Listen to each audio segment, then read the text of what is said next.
We're in beautiful Phuket, Thailand, and now we're here with the amazing John Lee, which we've got to see twice, luckily over the last 6 days. And first off, thank you for joining us, it's a pleasure. Thank you. Yeah, thanks, John. And first off, what I want to ask is, the biggest thing that a lot of people make the trouble with presenting is they don't provide value. So for entrepreneurs starting out, or anyone just doing content, what are your recommendations? Well, I would say find out what people's problems are and provide a solution.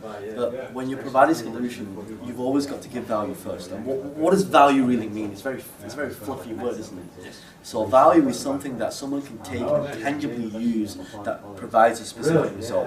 And that value has to be given before any exchange of monetary value is given.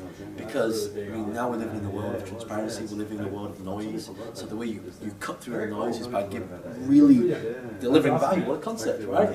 Yep. So, John, we've been actually talking about online business here in this summit.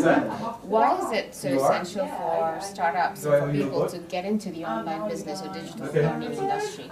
Well, it's important because it's a trend, isn't it? I mean, everyone's got one of these. Everyone's got a mobile phone, everyone's got internet connection, everybody has got a laptop.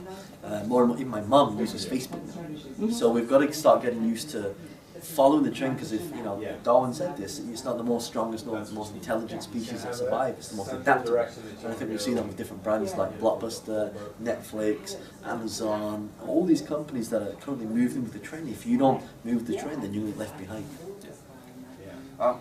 My next question here, anyone that's doing any sort of presenting or webinars, we know that value is great, but content can be too much. So what would you suggest for people to make sure that they get the audience to engage, or how would you get them so they break up the information, so they don't get burnt out? There's not information overload. Yeah, so it's the difference between what we call content and context. So a glass is the context, the water in the glass is content. And the problem is when what happens when you keep filling the water up?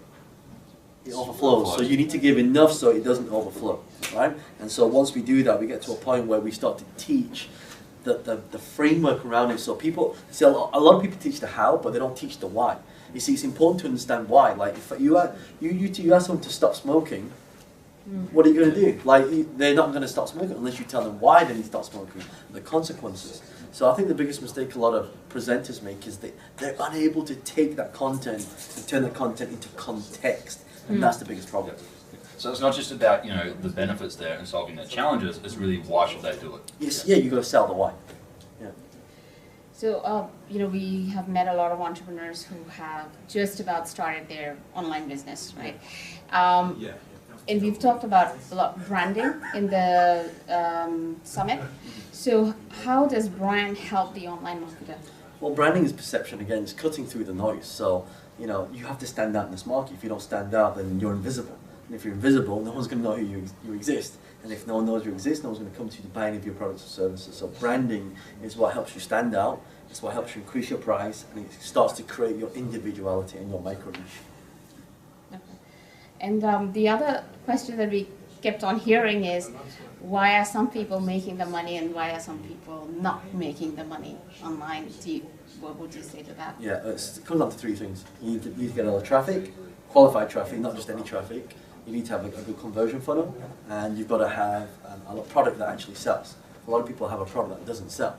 So you've got to have a product that kind of sells itself, so it's easy to do. So that's why they don't make money, and they don't have the right mindset.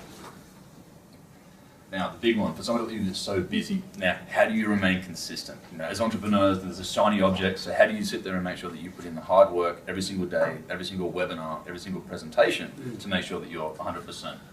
Well, consistency comes from purpose, right? It's like, why do you get up in the morning? Right? Do you get up because you want to go to work? No, you don't want to go to work. You want to get up because you want to earn a living, to make money so you can live. So you have to find that place of purpose, and the moment you find that purpose is the moment you can start creating more commitment, more consistency. And it's also results for yourself as well. Like when you're losing weight, when you go to the gym, people say, oh God, you've lost weight. So it encourages you to do more. And you also need a mentor as well. A friend of mine, JT DeBon, you've heard of him, you heard him speak at this event. He's always talking about mindset, he's always talking about getting deep and finding that why. Well, that why will find your purpose, which then creates consistency, which then creates leads, which creates action. The more action you take, the more money you make. Right. Okay, that's about our final note. As we know there, mindset is the key to success. I can't thank John Lee enough for these amazing presentations over the last 6 days. So we're signing off from Phuket, Thailand, and we better go and enjoy the farewell dinner. Thank you.